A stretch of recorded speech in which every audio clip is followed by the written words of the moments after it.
This is CGTN, China Global Television Network.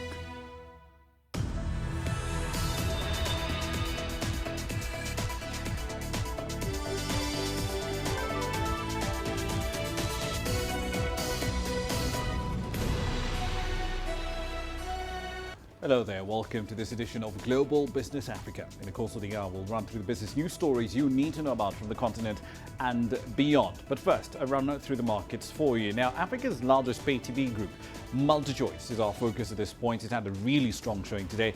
Its shares jumped by over 9% on disclosure that Vivendi's Canal Plus unit had bought a 6.5% stake in the company.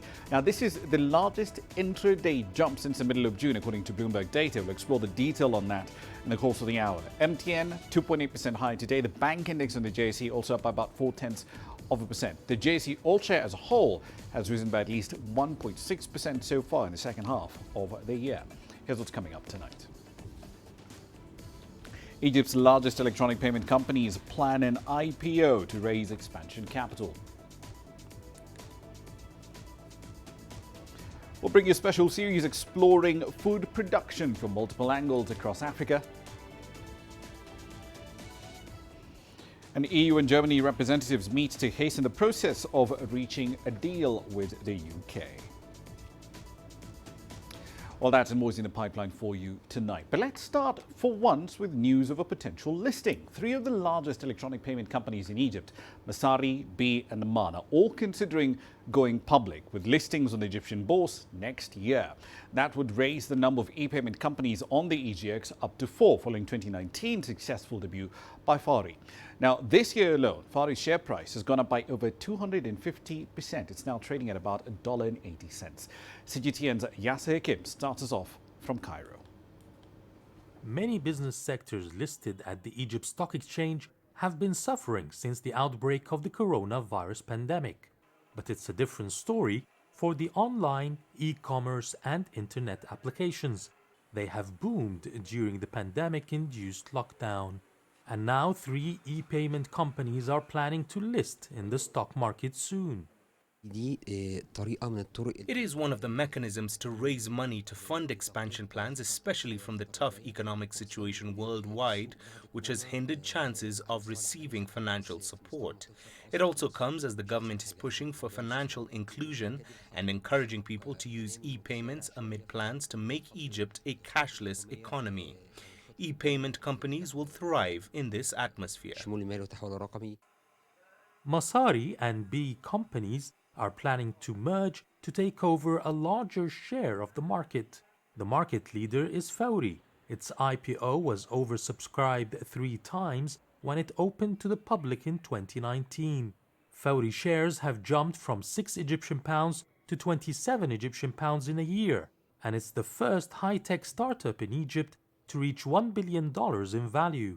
But could the economic recession caused by the COVID-19 pandemic affect the plans to proceed with the IPOs by the 3 companies? They've been encouraged by the success of Fawri in the last year. In only 1 year, Fawri's profits have increased by 135%. This is an indication of the growth in the e-payment sector. Though businesses are not in good condition now, e-payment and e-commerce will still attract local and foreign investors in the stock market. The IPO is a risk, but it's actually a calculated one.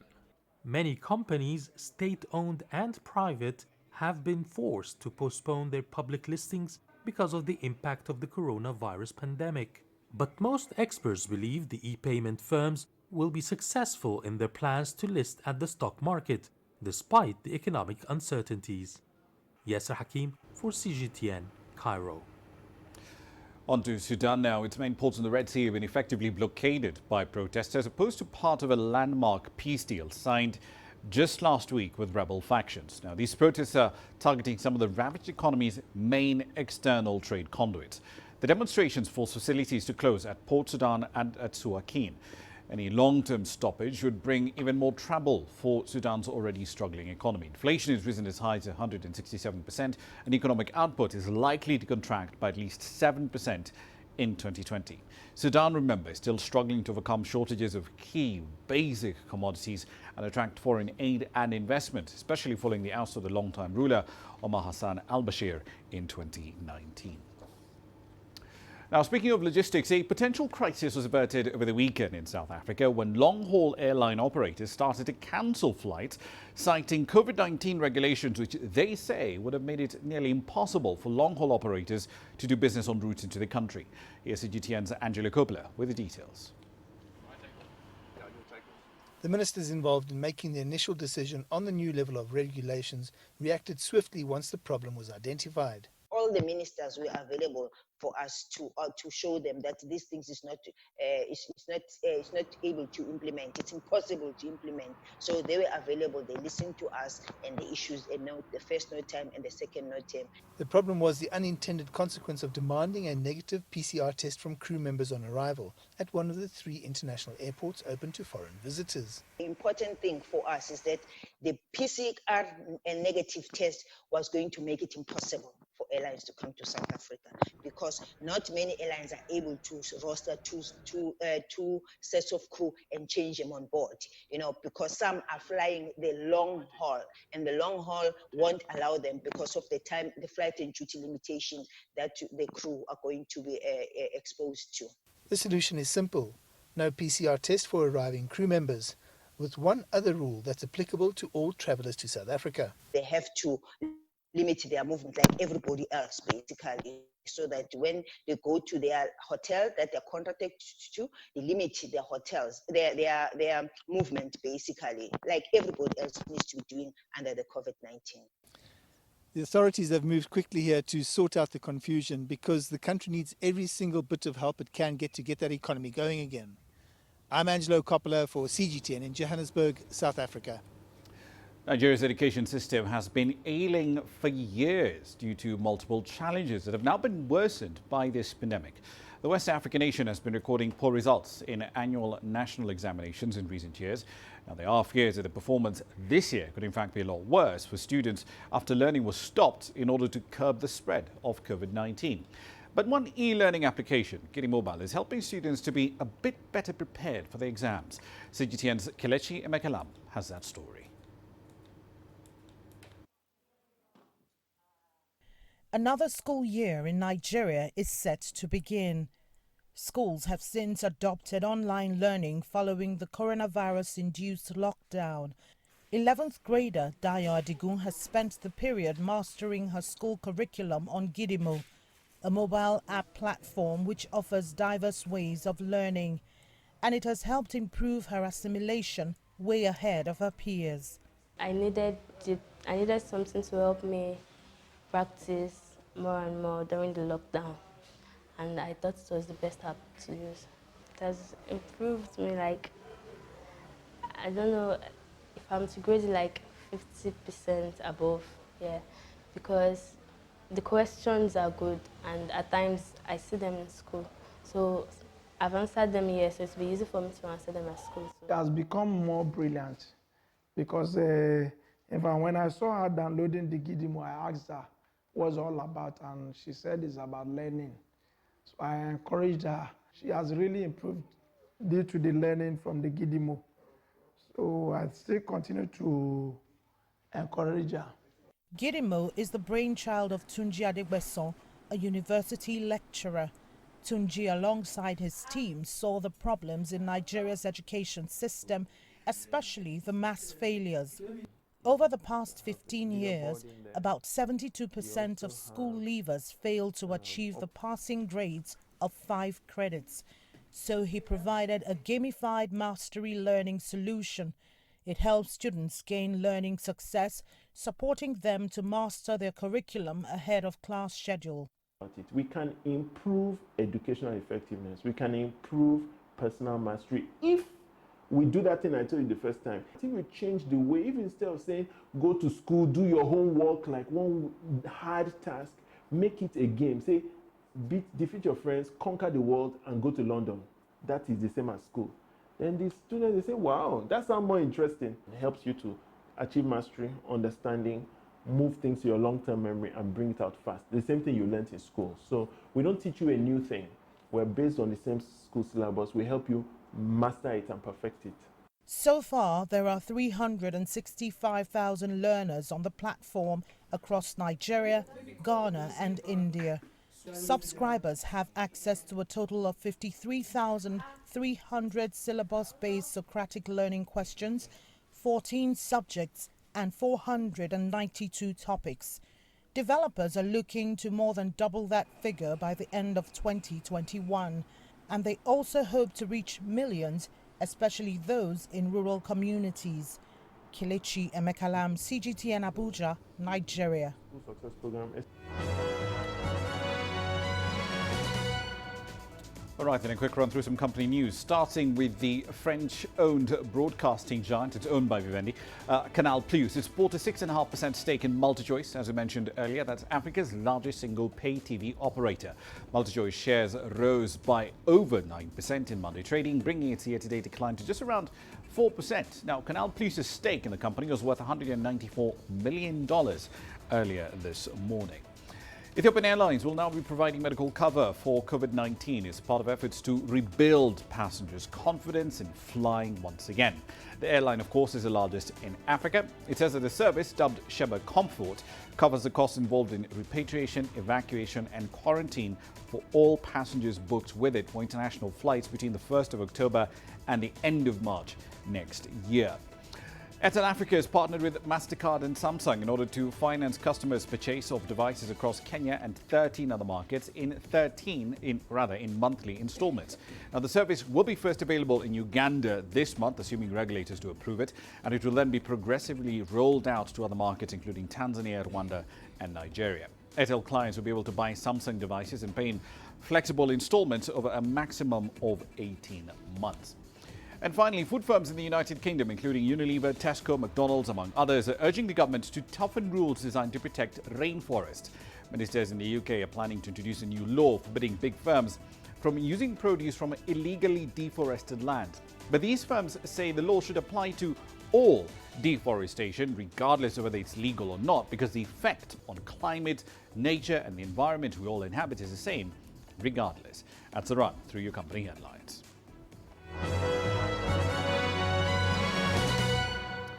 You're watching Global Business Africa. Here's what's coming up next.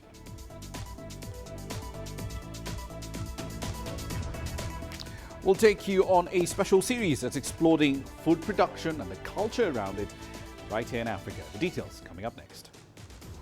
As we know it is about to change. Global business reports highlight emerging markets, developing countries, and dynamic sectors worldwide. We feature top analysts and newsmakers to provide perspectives on every facet of business. From an on-the-ground perspective, we provide you with balanced and objective assessments. Fast, sharp, and insightful. Global Business, only on CGTN. Every story starts out like this. Okay. We'll head up now. But beyond the rush of the numbers, there's always a more fundamental question. What happened? Who has been affected? When market-moving decisions are made, who's responsible and why? Let's get some reaction on ground. Joining us in Johannesburg is Sutra. Hello, Nairobi. This is how all stories begin. See how they end. Only on Global Business. Africa is the nexus of enterprise, and Global Business will tell you why it matters. From the mega investment projects to multi-billion-dollar mergers and acquisitions. Africa today collects, just in terms of revenues from taxes alone, $545 billion a year. If you take 10% of that and you devote it to the energy sector, problem solved. All this on Global Business, weekdays at this time on CGTN.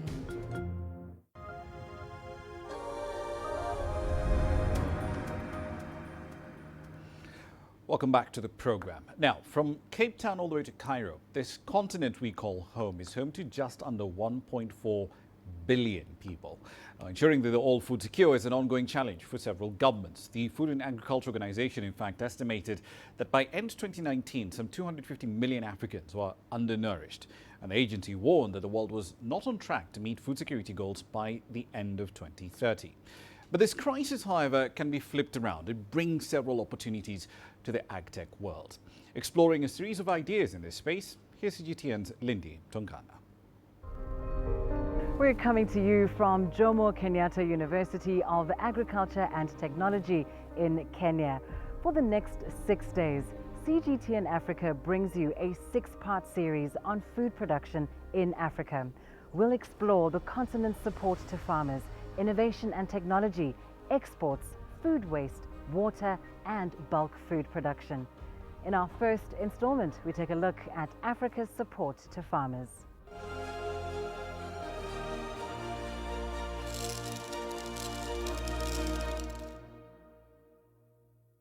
The United Nations estimates that the world's population will be roughly 10 billion by 2050, and more than half of that population growth is expected to occur in Africa. Now, meeting food requirements for this growing population means that world food production will need to rise by 70%, while in the developing world, production will need to double. Now, in response to this challenge, village-based advisors are helping farmers in Kenya improve productivity by providing advice on how to improve their yields. CGTN's Daniel Arab-Moy reports. Another night passed, and hopefully a more fruitful day lies ahead. Yet 400 kilometers from Kenya's capital, Nairobi, in Lutonyi village, there is a new transformation. Sitati Protas, a village-based advisor, is leading a group of smallholder farmers in the lush foothills of Kimilili town in Kenya's western county of Bungoma to the farm for the day's planting session. We've just arrived at the farm, and Sitati, the village-based advisor, is instructing farmers on what will be planted today and the techniques of planting. So let's join up with him and the farmers and listen to what he's telling them. Planting seeds from the previous crop do not give higher yields. So that's why I want to show you this hybrid. The hybrid normally yields more. After listening to the village-based advisor, the farmers get ready for the day's planting, bearing in mind the instructions that have been given. Today we are going to plant maize and beans. We are going to do intercropping, which is going to take it will be short-seasoned crop. Yeah, it will only take 2 months to get ready. Caroline Wafula, a small-scale farmer in the heart of Lutonyi village, shared her experience with us, explaining how her farming has improved because of the village-based advisor. I have learnt that if you work as a group, you can learn from others better ways of farming that you can apply to your own farm and raise high profits. Soon it's time for yet another sit-in session. The farmers gather for their final briefing of the day to share what they have learnt. Today we learned new and better techniques of planting. We use diversification to help us as farmers so that if we get good yields, we sell and get profits. That helps us in various ways.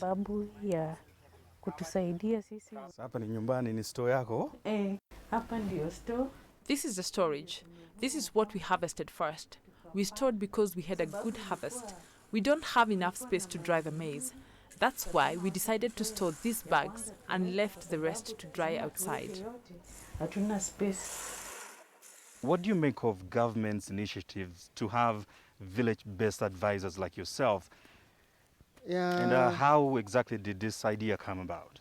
Yeah, this idea came about because of the national undergoing revolution, where we had the counties coming up, and the staff were not enough to cover the farmers with the advice.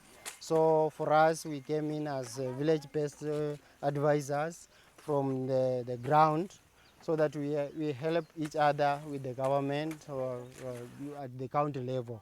So that is very essence of that particular reason. So how many farmers have you supported, and what kind of support do you offer to the farmers? Yes, so far I've reached 300 farmers in a group of 10 groups. There's different 10 groups, and the services I offer to them is advice on current changes, on climate change issues, and how we get these farmers do as to adapt the climate on this issue of planting the various crops that adapt to the climate. And what has been the impact since you started supporting farmers in this village?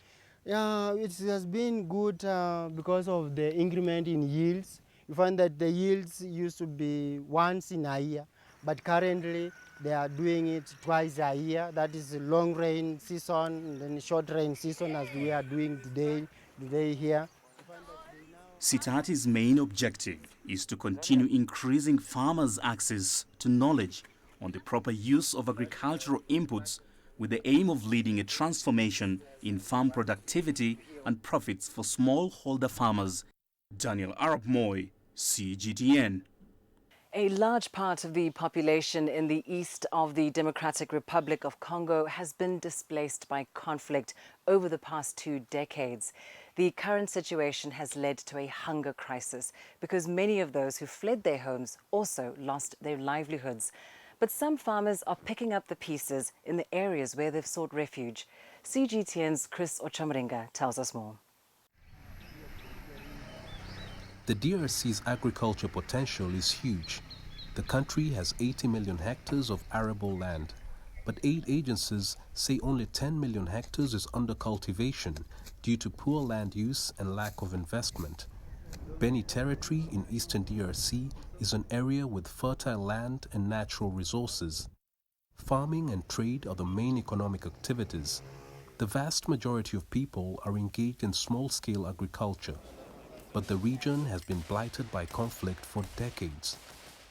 Suspected rebels of the Allied Democratic Forces are reported to be behind attacks against civilians. Sylvia Legana is among thousands of farmers who fled their villages to start a new life in other communities. I taught myself how to grow onions here. I used to grow cocoa, bananas, and cassava back home. We had to learn to grow these vegetables to survive. The land in our village is very fertile compared to this one. My crops grew very well without adding manure to the soil. But over here, I have to collect decomposed waste from the garbage heaps and pour it around my crops. Otherwise, they'll all get spoiled. Many of the farmers manage to feed themselves back home and sell the surplus to sustain their families. But now, for survival, they're growing crops on land given to them by well-wishers. We plant vegetables like tomatoes and cabbages because they are crops that grow fast. We look for people with land and ask them to give us 2 parcels so that we can grow beans because they also grow fast. The conflicts in eastern DRC have not only affected the livelihood of farmers, but also kept away investors from the agriculture sector. The country now relies heavily on imports of food from neighboring countries. The World Food Programme says the DRC now has the second largest hunger crisis in the world after Yemen. The majority of the people in the rural area, they eat because they produce. If they don't produce, generally, they don't eat because they don't have capacity, they don't have resources in order to go and buy. The Congolese government launched a large-scale military operation against armed groups last October. It also announced plans of boosting the agriculture industry. The news has been well received by Sylvia Legana and other farmers displaced by conflict. The government should change the soldiers who failed to defeat the rebels and bring new ones. We want to return to our farms and fend for ourselves. Several local and international NGOs are supporting farmers in the east of the country to get back on their feet by providing them with improved seeds. Access to affordable land is a big challenge to many smallholder farmers, especially in Western DRC. Farming has really sustained us because there are no jobs here. We work very hard on other people's land because we can't afford to buy our own. This is our only source of income. The DRC has the potential to become Africa's breadbasket, given its fertile soils and natural resources. But conflicts, political instability, and epidemics have kept more than 15 million of its citizens hungry. Farmers displaced by conflict like Sivya Legana are longing for the day that peace will be restored for them to return to their own land. Chris Sochamringa, CGTN, Maluku, Democratic Republic of Congo. Ethiopia's agricultural commodity exchange platform is transforming the sector for farmers, traders, and the entire economy of the country. Known in short as ECX, it's rounded brokers to offer farmers up-to-date market information, thus taming the middleman and increasing trade in the country's agricultural products. But how does this platform work? Well, CGTN's Girum Chala explains. 12 years ago, with the aim of integrating scattered agricultural output marketing platforms into one, the Ethiopian Commodity Exchange was born. It's an end-to-end platform that brought together not only services such as quality certification, but also storage and market information to especially farmers in the agricultural value chain. In the past, before the birth of ECX, farmers as well as aggregators used to bring their produced commodities to the central market in the capital, Addis Ababa. That was the only option of selling their produce at the spot with little or no bargaining power.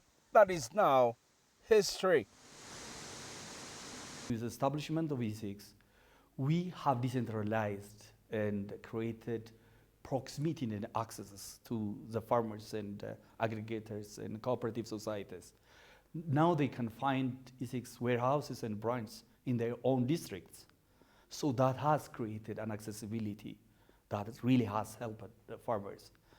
Besides, like in the past, in the traditional regime, they have to bring to the market. You either have to sell it or take it back to your home. Now you can deposit it at the ECX warehouse. If there are quality issues, you get our feedbacks. You can do on the improvement. Ethiopia's commodity exchange began the buy and sell process through what is known as an outcry system, where the seller picks the highest bidder from outcry buyers. But it's been now 4 years since ECX moved from that sort of a traditional method to a digital commodity platform. The very important thing is to digitalize that, it's done by in-house human resource capacity, which really is a breakthrough. That helps us in terms of efficiency, in terms of surveillance and providing assurance on the market integrity. The new online market created by ECX has made farmers and traders' lives much easier and made them more profitable too. This system allows traders to use computerized system to handle the trading with little or no flaws.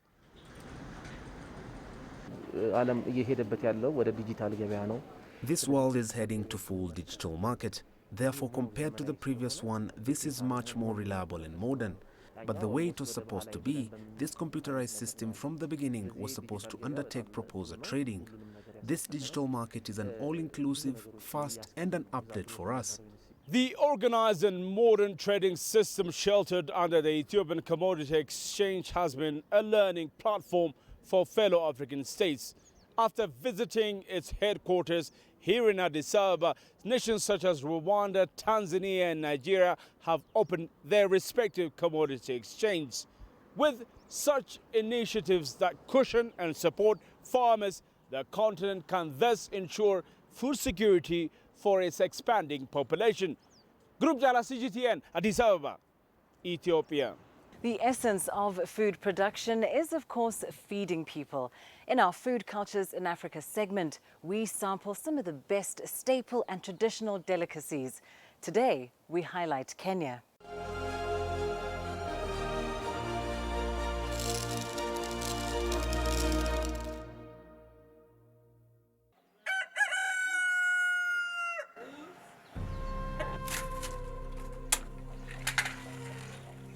Max Miller Wanyonyi got up before dawn to prepare breakfast for her household and plan the day's meal for her visitors.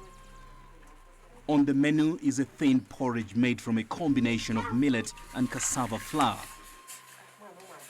This was our morning star.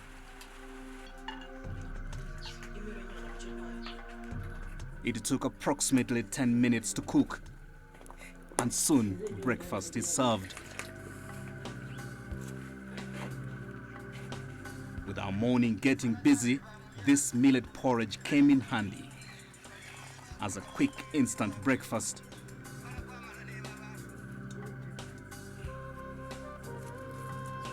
Soon Wanyonyi and Agnes Wekanya are back in the kitchen, preparing for the day's traditional special meal. On the menu for lunch is smoked beef, traditionally known as enyama esike, a traditional Bukusu meal, whose preparations begin by smoking the meat and then aging the meat over a few days to perfection. But preparing this traditional delicacy requires skill. Wanyonyi learned just that from her grandmother. This traditional meal, you cut it, place it in a basin or saucepan, boil water and add in it. Wash the meat using the boiled water and make sure it's clean. Then put the meat in a traditional pot and you let it simmer for 40 minutes. Slice onions, tomatoes and add the traditional salt into the pot and wait for it to get ready. Bukusu's enyama esike has to be accompanied with the traditional menula.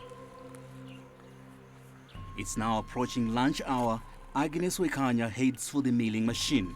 We keenly follow her step by step as she dashes through the village looking for the nearest milling machine. She finally locates the nearest plant.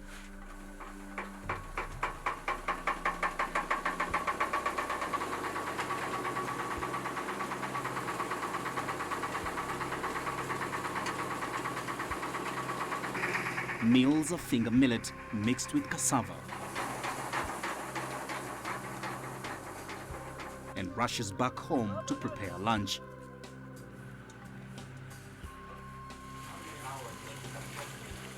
The milled flour is added into the boiling water as Wanyonyi races against time to mingle the menula for the guests.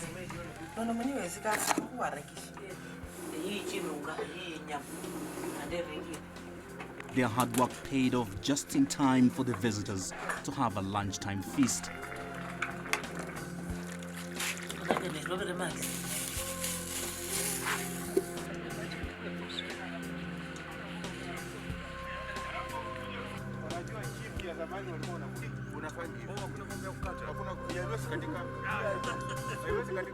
Well, it's taken us about 4 hours to prepare this meal, and it's finally on the table.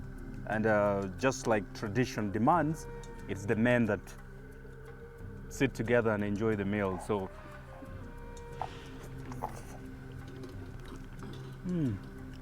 it's really, really delicious. Yes, I love the salt. Wow. Without cooking fat, nothing among these ones. Yeah, let's try the meat. Oh yes. Jeez, this is good. Why is enyama esike so important to the Bukusu culture? This meal here, it is very healthy, it gives energy, and you stay for long before you feel hungry. The Bukusu cannot do without their traditional beer, the Busa. Busa is a traditional brew prepared using maize flour and sprouted finger millet. It is a popular alcoholic drink of the Bukusu community. On this day, Agnes Wekanya is in charge. She quickly runs us through the process. So this is the millet fingers that I dried and put in water for approximately 15 minutes, then removed. I put it in a sack, left it for 3 days, the millet grew and it looks like this. I later dried it under the sun for 2 days. I went and milled it and this is it. And when they drink like this, they get excited and stories become more interesting when they are drunk. All stories and secrets end under the pot when old men begin drinking. This is the culture of the Bukusu. Village elders gather around the traditional pot, eagerly waiting for Wekanya to bless them with their favorite drink of the day. She is finally ready to serve the elders, and soon the party begins. The elders surround the pot, each with a luseke, or siphoning tube. After approximately 15 minutes, the elders get excited. They slowly begin shaking their bodies, dancing to the rhythm of their favorite traditional music as they make merry. It's a busy day for Wekanya, who is entrusted with the responsibility of adding hot water into the Busa pot to make it easier for the elders who are having a day of their lives. Looking at how the village elders are excited, it was time to dig deep into what the Enyama Esike and Busa have in common from the cultural leader. When people have eaten enough or good food, they, as social animals, Bukusus had their culture of going to socialize. And there is no way you can talk for 30 minutes and then saliva goes out and then look for water. So this one brings people together.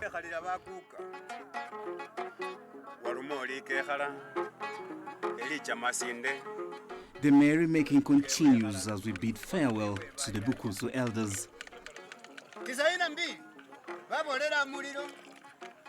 Daniel Arab Moy, CGTN.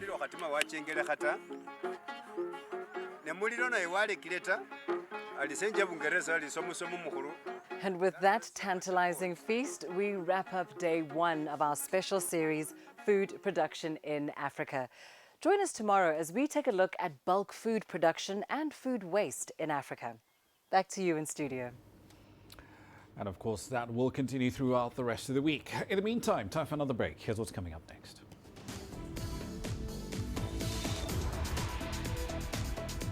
Representatives from Germany and the EU meet to speed up the process of reaching a trade agreement with the UK. And the coronavirus pandemic has sparked quite a sharp drop in lipstick sales in the UK. The details coming up next.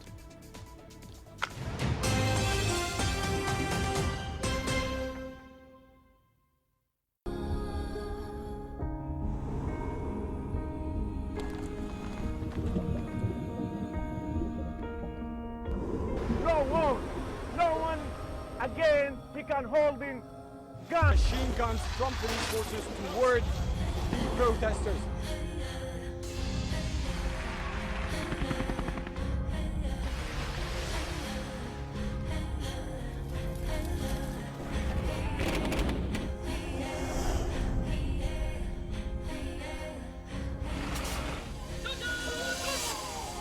Were you worried about your life at that particular time?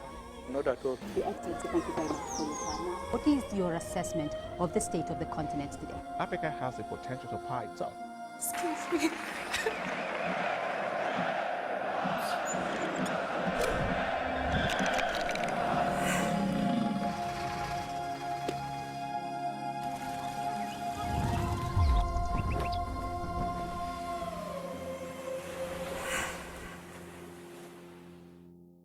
I try to not let it affect me, but there are days when it does.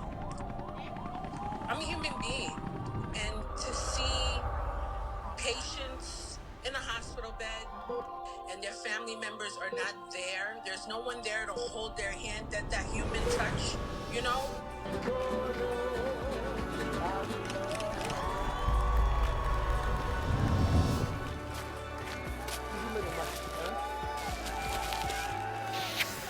just hope everyone can remember that the situation is not permanent and that everything will get better eventually.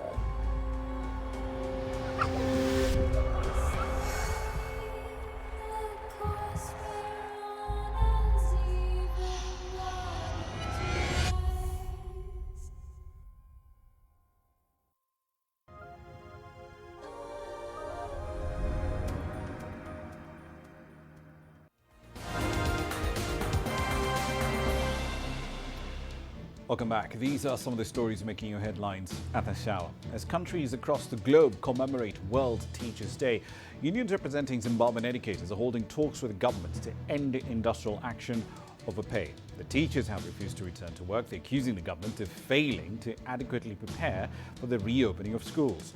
Zimbabwe reopened schools for the students sitting their end-of-year exams in late September.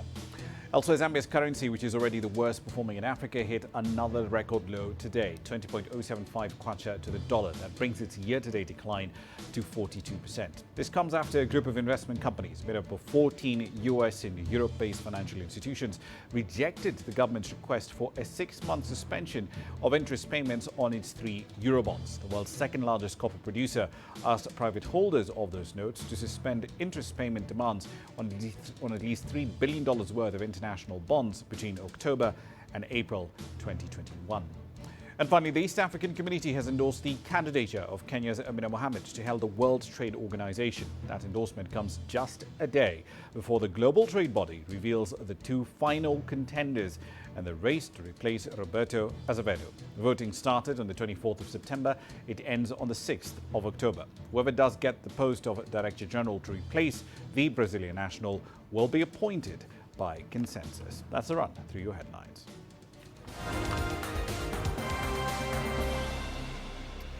Let's shift focus to Brexit now. Germany's foreign minister has met with the EU's chief Brexit negotiator to discuss the future relations of the 27-member trade bloc with the UK. Standing alongside Michel Barnier, Heiko Maas told reporters in Berlin that the coronavirus pandemic has made the process to reach a post-Brexit trade deal even more urgent. Now, after the UK left the EU on the 31st of January, it remains in a transition period until the end of the year to make sure trade and investment still keeps flowing. If there's no trade deal, however, by the end of 2020, many fear a cliff-edge departure would hurt economies on both sides and put hundreds of thousands of jobs at risk due to economic uncertainty, higher tariffs and red tape. The stakes may be even higher now than they were a year ago. The coronavirus pandemic has made the talks even more difficult, but it has also made an agreement even more urgent. Our door remains open for a close and ambitious partnership with Great Britain. That is and will remain our goal. Now, COVID-19 safe protocols have made shopping in a store, in a physical brick-and-mortar store, for anything a rather different experience, and makeup, frankly, is not an exception. From London, CGTN's Juliet Mann explores how the work-from-home era and wearing masks pretty much everywhere have brought about a slump in the sale of lipsticks and other cosmetics.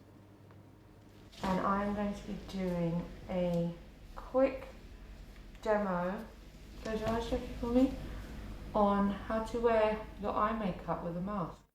A very modern makeover. COVID-safe protocols mean cosmetic shopping is a new experience. You know, you can't just go in and, you know, try on a mascara or an eyeshadow. You know, before you'd go into a department store or a makeup store, you just dip your hands into an eyeshadow as you do.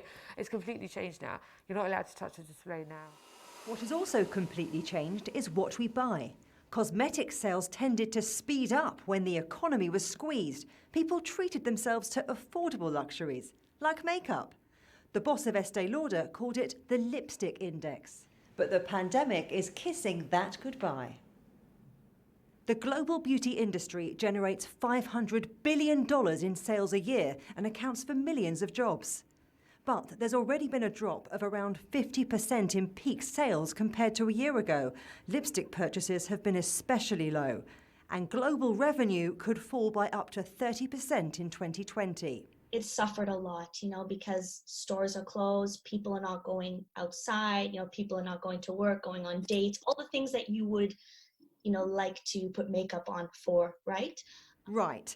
So beauty brands are pivoting, using innovation like this bespoke lipstick service to plump up their fortunes. Whether it's augmented reality, whether it's new regimes, whether it's a easier way of returning or trialing physical products, brands need to keep innovating in ways to remain relevant to consumers. They also need to embrace different changes and trends. And those trends include lotions and potions. I think we've all aged a good few years in the pandemic, but that's good news for the beauty sector. While lipstick and blush might be out, skincare is in. I think what we need is maybe a new term for the lipstick index, maybe more the well-being or the wellness index, as a way to better understand how people are spending their money in terms of making themselves feel good. So maybe it's lipstick, maybe it's moisturizer, skincare. Perhaps consumer spending on that could rejuvenate the beauty industry. Juliette Mann, CGTN, London. On to Paris, it will shut all bars completely from the 6th of October after the French government raised the city's coronavirus alert level to maximum following a period of high infection rates. Bars, gyms, swimming pools will all be shut down for 2 weeks in a bid to curb the spread of SARS-CoV-2.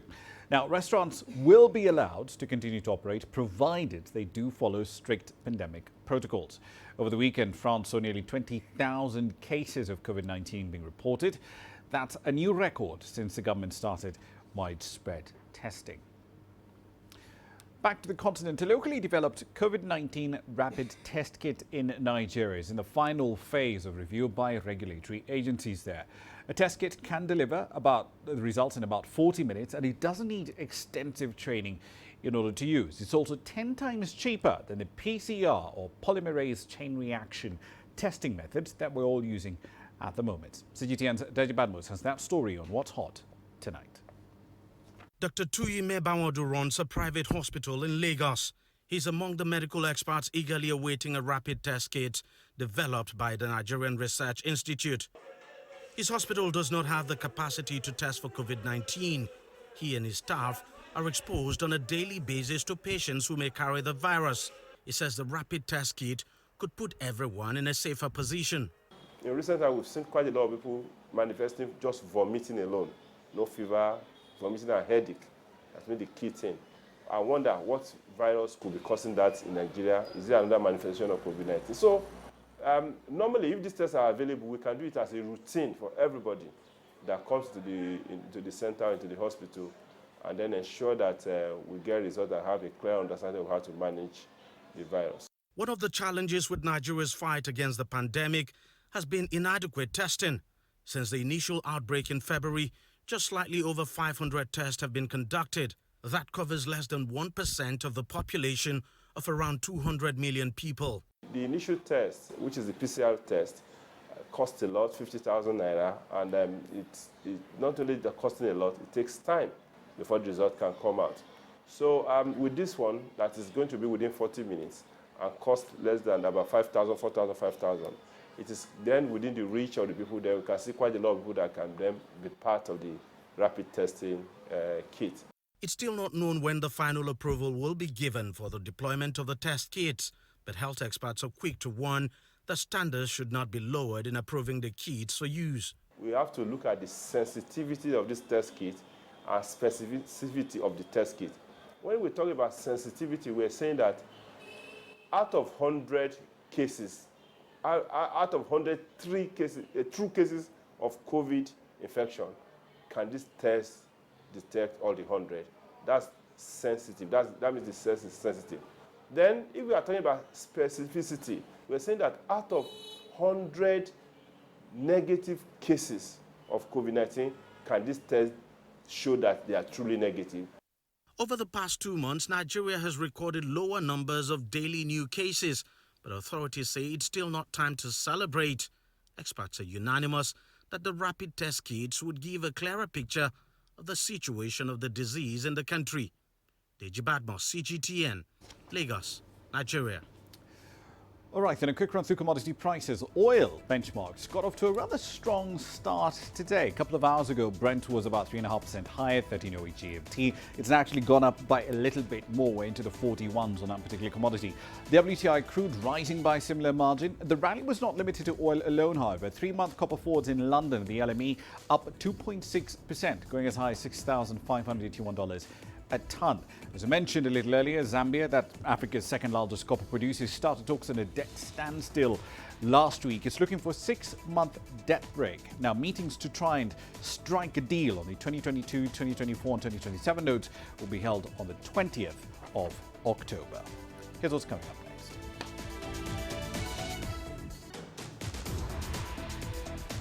We'll dive into the world of social media next. TikTok turns fortunes around for one social media influencer in South Africa.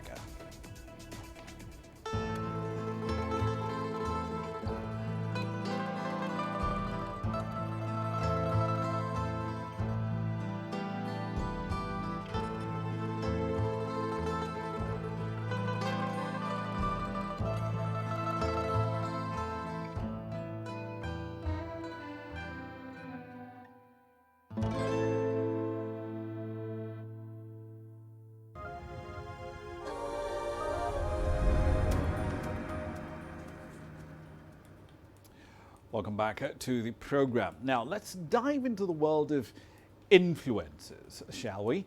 The video sharing app Vskit has become relatively popular in many African countries, but it's yet to penetrate the South African market. TikTok, however, is a completely different story. It's quite the sensation over there, with a rise of influencers and a new age of celebrities and phenomenal growth in users. CGTN's Julie Shire dives into the world of TikTok in Grassroots tonight. Video sharing app Vskit has taken off in Nigeria and East African countries, but South Africans, many of whom have never heard of Vskit, are smitten by TikTok. Influencer and actress Azimbamvi Rambunda loves the app. Yes, a little bit cold outside, but hey, we're filming, yo. There we go. Socially known as Mrs. Litelu, TikTok has boosted her public profile when she's not on set. You just play around, have fun, engage with your audience as well, have that relationship with them, and they see a different person. Already they know me as Mpo, as a character, right? Now they see this different being, the authentic me, and not entirely just the character they see all the time on TV, because I'm way different from the person that they see. The application is owned by Beijing-based tech company ByteDance. It has become the most downloaded app in South Africa over the last year. The big stars of TikTok are aged between around 17 and 30, even though their followers tend to be younger. We've seen in the last few years that the youth have started abandoning Facebook because it's now seen as mainstream. It's seen as the environment that's dominated by their parents. TikTok was seen as an arena that they could own for themselves. TikTok users spend hours creating and watching content for fun, but it's become serious business for an ever-increasing number of influencers. So I have a huge following, and already brands just want to work with you because they want to share in your audience as well. And when I got pregnant, the very first brands that came for me were people who wanted to show baby products, and I was like, let's see, let's try out. The primary difference between a celebrity and an influencer is that the celebrity is broadcasting to their followers, whereas the influencer is interacting with their followers. And for brands, that is often far more valuable because it means there's an ongoing conversation rather than a quick, short blast of marketing. In South Africa, Vskit has been dwarfed by TikTok. Tech experts are backing its popularity for at least 5 years or until the next big internet sensation comes along. Julie Shire, CGTN, Johannesburg, South Africa. On to Kenya now, where 2 young men who dropped out of school have impressed many with the innovations that they're cranking out and putting into the market. CGTN's Nick Modimba caught up with innovators working on the outskirts of the capital and reports on their journey into the world of applied science. Just 20 kilometers from Nairobi City, we are welcomed by Moses Njoroge and David Gatho in their compound. They stay here with their grandmother who gave them some space to work on the innovations. They call it the backyard. Here we find wooden gadgets they have made, a virus decontamination system machine, an upper limb prosthetic arm, and the list goes on. Surprisingly, the two dropped out of school in the early stages of education. Here, they make everything from junk. I was born with this curiosity mind, and I thought instead of going on with this high school thing, let me start making what I want or the passion that I have inside. And I started designing some gadgets, doing some mathematics here and there. One of the key innovations is the virus disinfection machine. David explains scientifically how the gadget works. This decontamination system, this chamber on the left side, it's the one that uses high voltage to smash the oxygen particles. And whenever oxygen particles, they are heated by a high voltage, they produce a certain electromagnetic wave. The two men have used the science of neuroprosthetics to understand how human beings relate with machines. Whenever I close my eyes or I deep think, I emit this band of frequencies ranging from 9 to 12 cycles per second, known as the alpha waves. These signals are tapped by this gadget, and they are amplified, they are filtered, then converted to electronic current, and then transmitted externally to control various electrical and mechanical devices. The innovators insist the same principles can also be applied on a vehicle, represented by this model homemade toy car that they say can be controlled by signals from the brain. Their grandmother has been with them all these years and has been impressed by the progress. These innovations are purely a blessing. I also don't understand. He didn't get any of the ideas by going to school. It's just a blessing. He started repairing watches, later on he focused on phones, and now he makes so many things. And I don't understand what they make. When they make these things, they don't talk to anyone. But for Moses and David, their quest is to empower those able to innovate but who don't have adequate education. My dream, or our dream, is to have a facility where we'll be able to gather all the like-minded people in this field, because most in organization, they don't give people who are maybe Form 4 leavers and other people who aren't educational. Coming up with such innovation like this prosthetic hand, of course, takes passion and so much time. But for them, they've been using zero budget just to come up with such a prototype, which I must tell you needs so much IQ and, of course, time to make sure you come up with such. Nick Mudimba, CGTN, Nairobi, Kenya. All right, then a quick run through some currencies here for you. So PMI data from Kenya and South Africa for the month of September, pretty positive. Kenya's PMI reading growing at the fastest rate in nearly 2.5 years, jumping to 56.3 from 53 in August as pandemic restrictions were eased. The Stanbic Market PMI authors say we saw firms coming back into the market to meet pent-up demand. South Africa's PMI reading also going up to 49.4 last month compared to 45.3 in August. Still under the 50-point mark, though, which separates expansion from contraction. Now, the day that Ethiopia banned all flights over the Grand Ethiopian Renaissance Dam, that's it for this edition of Global Business Africa. As always, we'd like to hear your thoughts on the content you've seen on this program in the last hour. In many ways, get your thoughts back to us, all of them on your screens right now. I'm Ramah Nyang in the Kenyan capital, Nairobi. Thank you for your company in the last hour. The World Today is up next from Washington, D.C.